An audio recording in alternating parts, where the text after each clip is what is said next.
Good morning, students.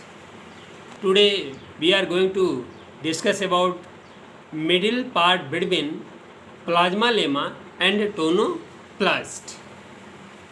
Middle part between plasma lemma and tonoplast. अभी previous lecture में हम लोगों ने प्लाज्मा लेमा को डिस्कस किया था और टोनोप्लास्ट को डिस्कस किया था।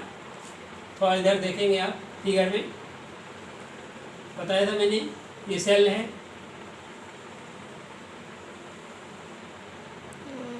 ये प्लाज्मा लेमा है,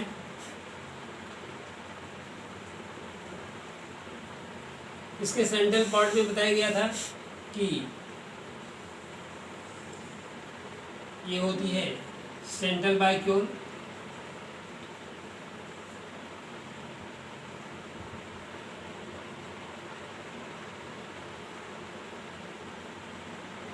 इसके बाहर की तरफ एक नॉन लिविंग रिजिड वॉल होती है प्लांट सेल में। It is present only in plant cell, जिसको बताया गया था सेल वॉल मीन्स कोशिका भित्ति होती है। इसके बीच का जो पार्ट होता है वो होता है middle part between plasma lemma and tonoplast. यहाँ पे क्या बचा, ये पार्ट होता है, इसमें दो भाग होते हैं। एक होता है हाइलोप्लाज्म, हाइलोप्लाज्म मीन्स तरल अवस्था।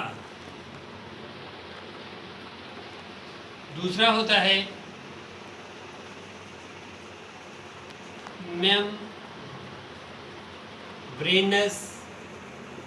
फेज, कला तंत्र अवस्था।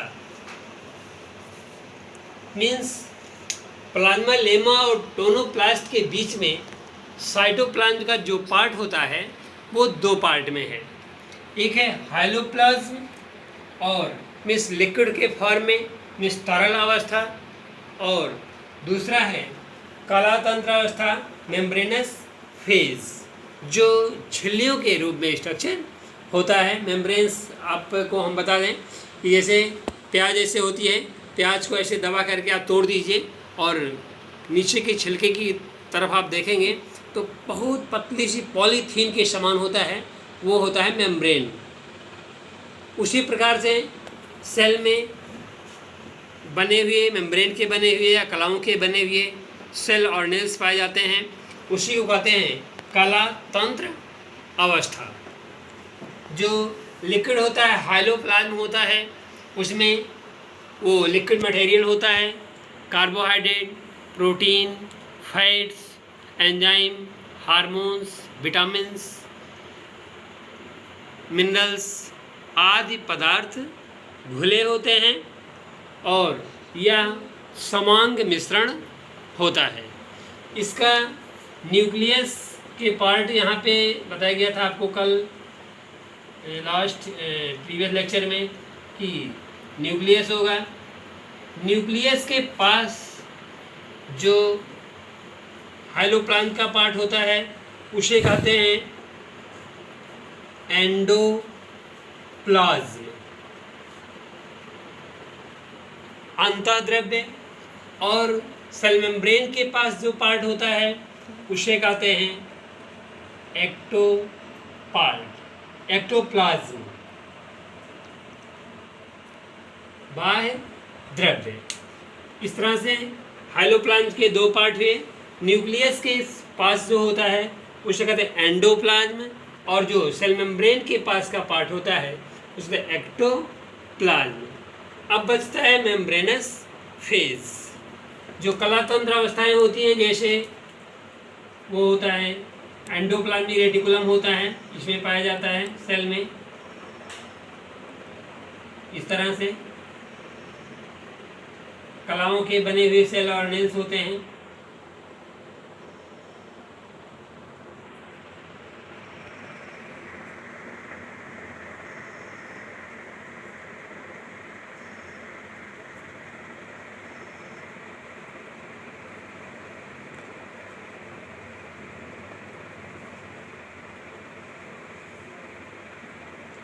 यह एंडोप्लाज्मिक रेटिकुलम इसी प्रकार होता है।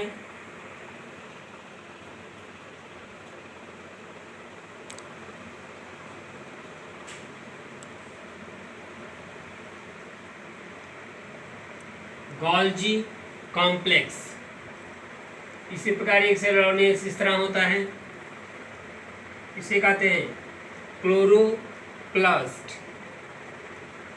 इसी प्रकार अगला ऑर्गेनेल्स होता है इस तरह से माइटोकॉन्ड्रिया। इस तरह से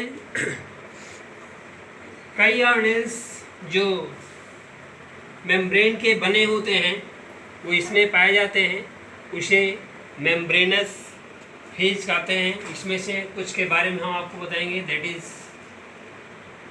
प्लास्टिड्स मीन्स लवक, नेक्स्ट माइटोकॉन्ड्रिया,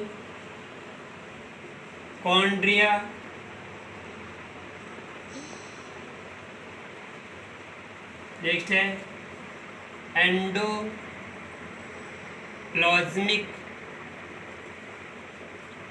रेटिकुलम, नेक्स्ट है गोल्गी बॉडी, नेक्स्ट है लाइसोसोम,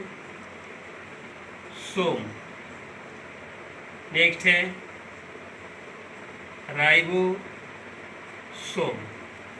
इस तरह से इसमें ढेर सारे सेल ऑर्गेनेल्स जो कलातंत्र अवस्था से बने होते हैं सेल में पाए जाते हैं। इसका अध्ययन हम लोग middle part between plasma lemma and tonoplast के अंतर्गत करते हैं। अब हम लोग अगले लेक्चर में इन सब के बारे में एक एक करके पढ़ेंगे।